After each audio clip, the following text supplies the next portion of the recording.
falar tão alto, né?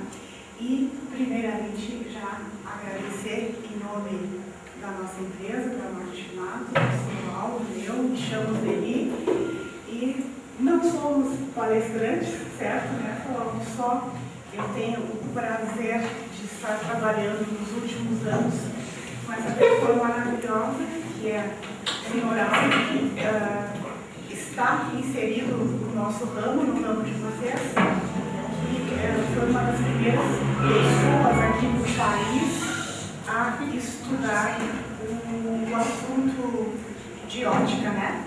Então, a gente vai, vamos chamar de esse bate-papo com vocês, a gente vai resumir ele em 2 momentos. Eu vou apresentar rapidamente uma pequena história da nossa empresa e da família Floral, né? Por ela ser uma empresa familiar. E logo em seguida, ele, que realmente é a pessoa que entende do assunto, daí vai conversar com vocês. Então, desde já, Sandra, em nome de todos, agradeço a você pela oportunidade da gente estar aqui. Obrigada.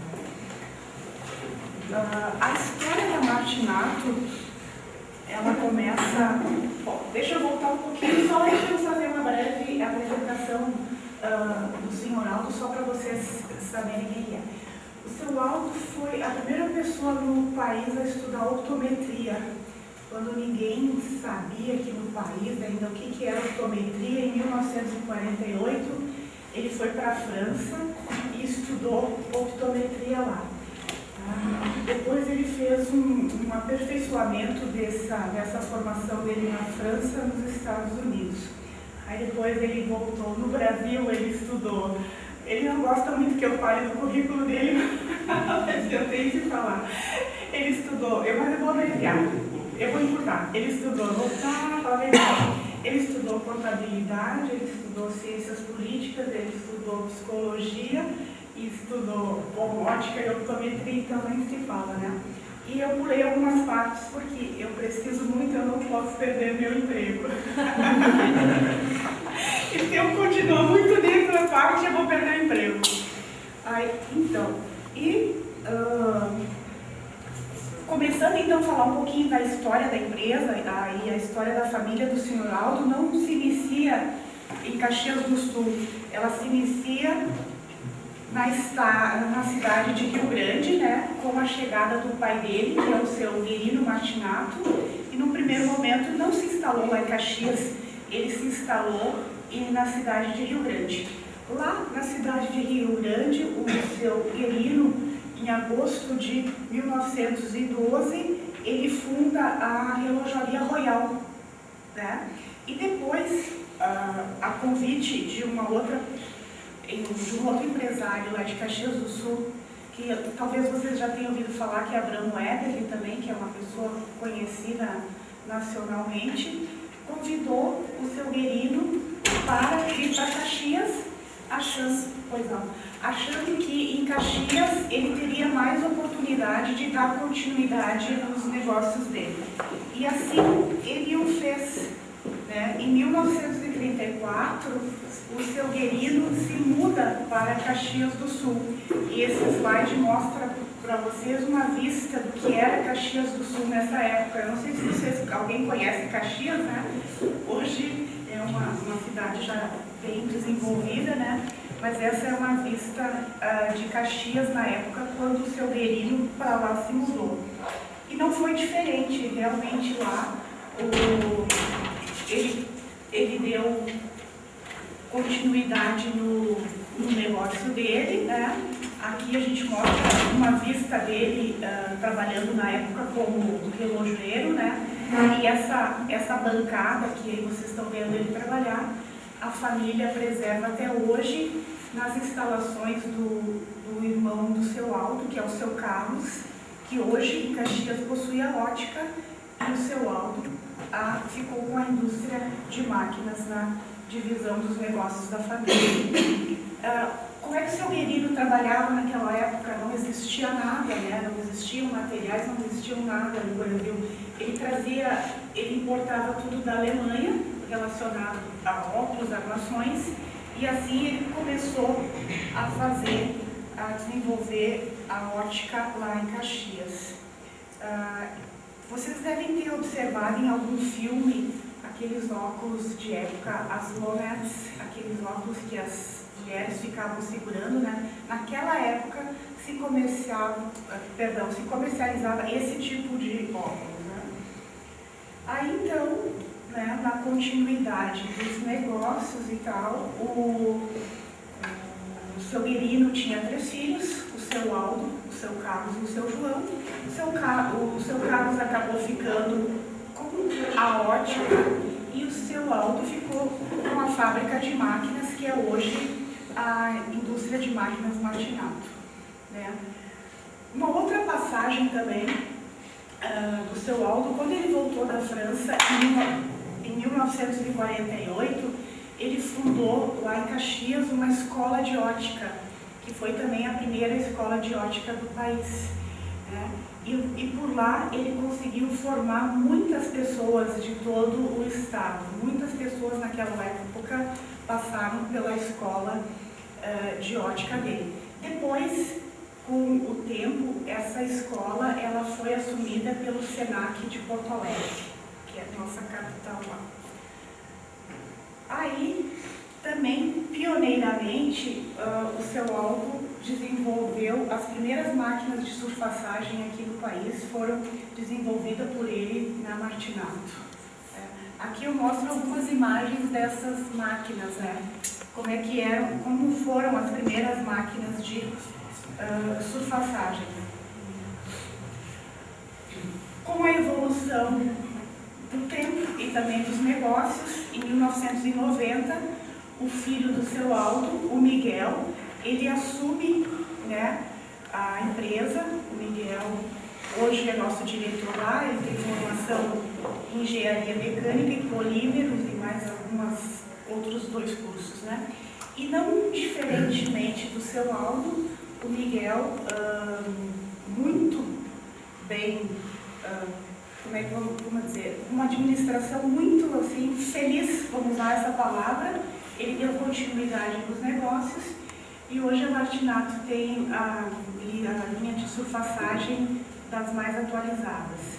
Inclusive, hoje, que vocês já devem ter ouvido falar, a última tecnologia de surfaçagem é o Freeform, que eu acredito que vocês já devem ter ouvido falar dessa tecnologia, e a Martinato, em parceria com uma empresa italiana, já está apta também a fornecer essa tecnologia, tá?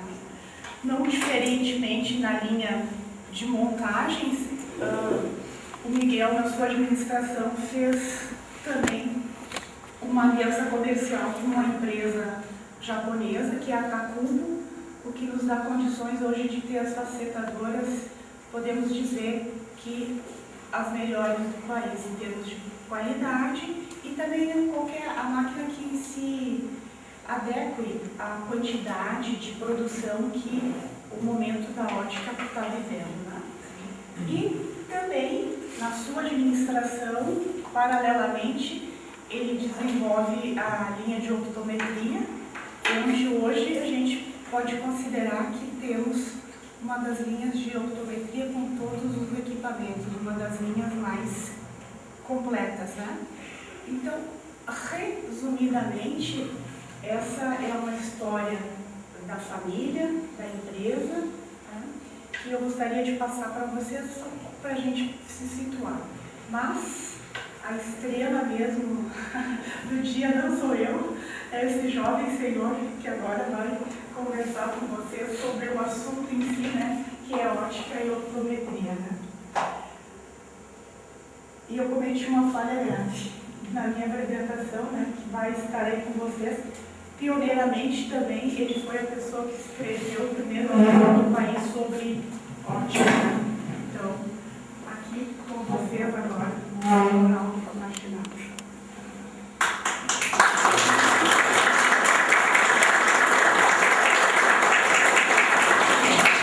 Merecesse muito, Paulo. Espero que no fim da palestra merecesse. Vamos deixar assim. Vocês têm 90% desconto dos elogios. Eu costumo começar as minhas palestras perguntando quem já tem lojas de ótica.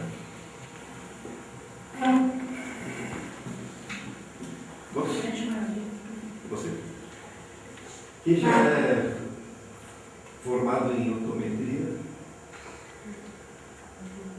É formado em optometria já? É professora?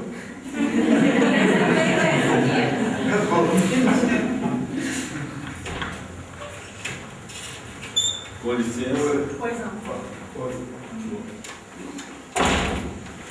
Pessoal, vocês estão participando de uma instituição que, em termos de ensino profissional,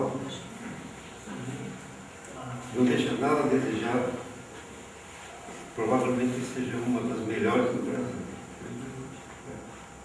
Aproveitem bem aqui os professores que vocês ensinam, porque eles são de primeiríssima. Daqui vocês sairão com bons conhecimentos, com ótimos conhecimentos. Quando a gente começa uma profissão, a gente lembra seguido o que os professores ensinaram. E mesmo tentando fazer alguma coisa diferente, acaba fazendo como eles ensinaram. Porque eles dão o melhor de si para nos educar. Eu não vou falar nada de técnica de fabricação de lentes ou algumas técnicas de optometria, porque seria dizer aquilo que vocês estão estudando, mas alguma coisa de... Primeiro na área da óptica e depois na área da optometria. Eu vou oferecer algumas sugestões para vocês que são interessantes, principalmente para aqueles que já têm lojas, no sentido de como fazer um atendimento não só técnico para os clientes, para os pacientes, mas também proveitoso para o nosso trabalho, para o nosso vendas. A apresentação que um balconista precisa ter para vender um aparelho ortopédico, que é um par de óculos, a primeira impressão que deixa o cliente é a sua própria apresentação. Então, convém ter o jaleco branco, no mínimo, que a cor branca de um jaleco representa algo de medicina. A segunda coisa seria o cliente nos entrega uma receita, analisar a receita e comentar aquilo que o optometrista ou o oftalmologista não disse. Você tem uma hipermetropia, você tem uma miopia, você tem um astigmatismo, comentar a receita. Quando se comenta a receita perante o cliente, dizendo alguma palavra técnica como essas que inspira uma confiança diferente do paciente. Ele já se convence que ele está perante um profissional. Então, a primeira coisa, analisar a receita. A segunda coisa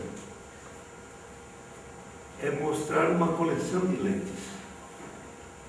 O senhor tem um astigmatismo junto com uma hipermetropia. É grave isso, vou ficar sério. Tem que saber explicar o que é um astigmatismo em palavras simples.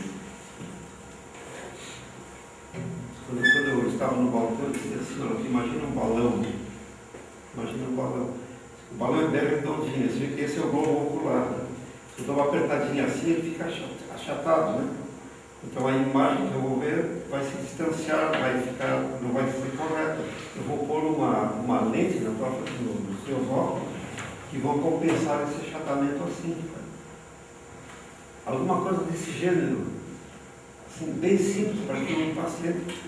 Desculpa, professor, vocês ensinam isso, essas coisas? Em vendas? Em vendas não, né? Aqui tem. Tem vendas?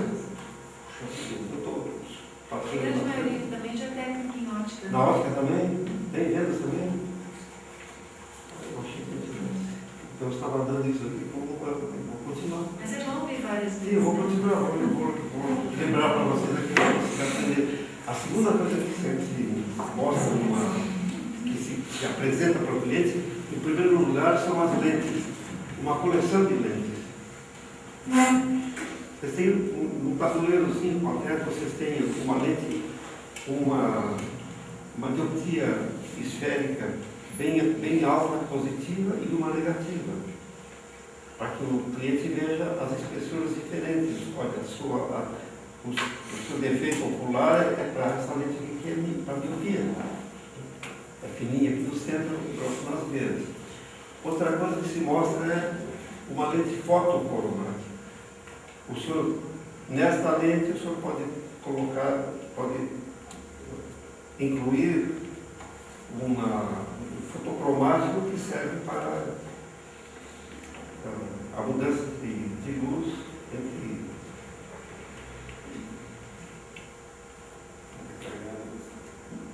só me lembrando de uma coisa. Eu tenho astigmatismo hipermetrópico, miopia aqui.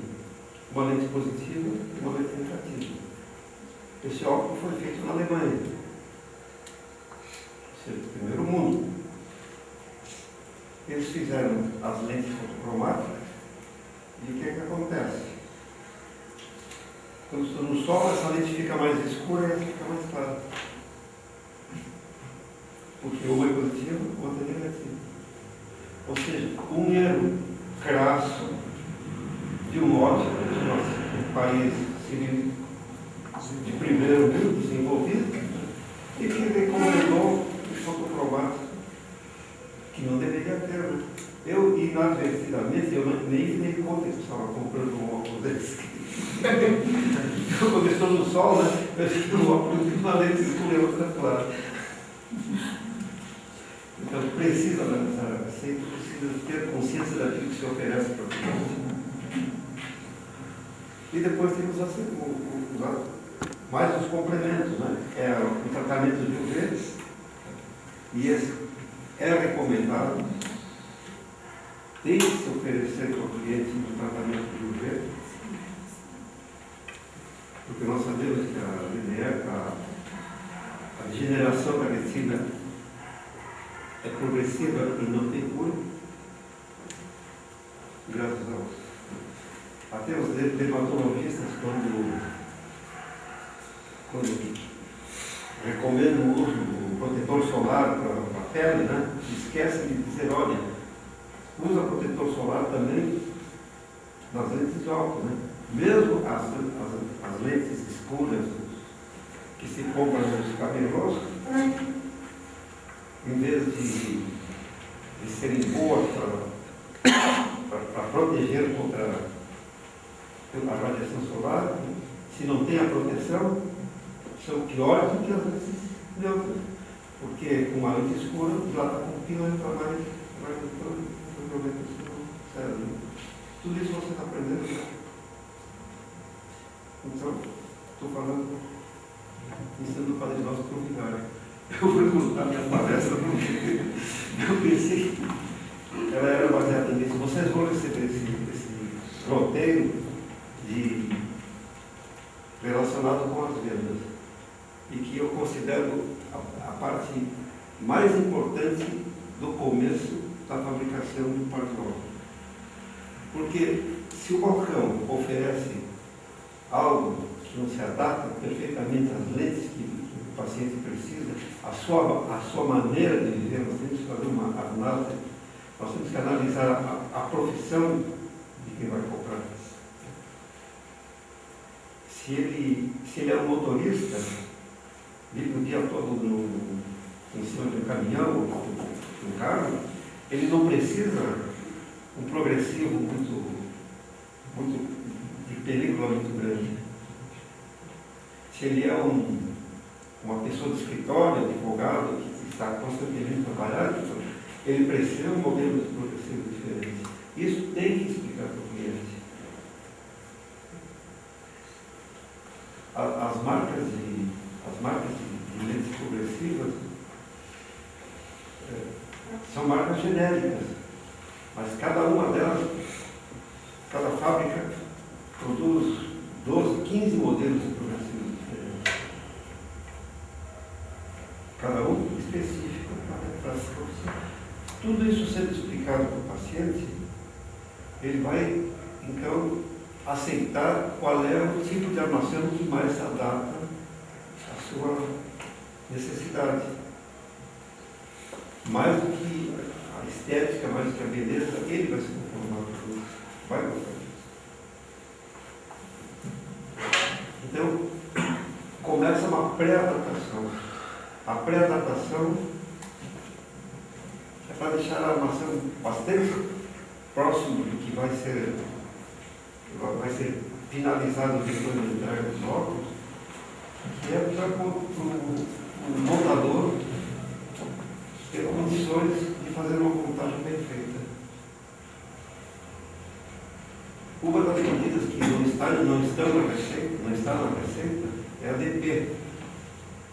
Os médicos costumam fazer medida DP e não a DPN. A distância pupilar dos olhos pode estar correta, mas não é aquela que fica correta na montagem de uma lente de óculos.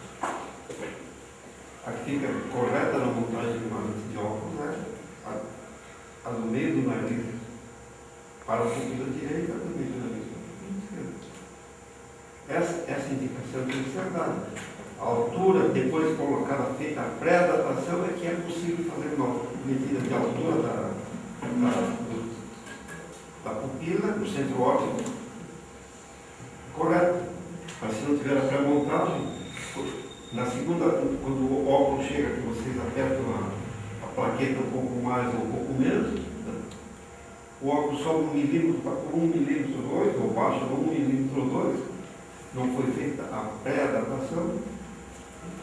Então, a visão não é tão utilizada quanto seria se efetivamente o centro óptico estivesse bem posicionado.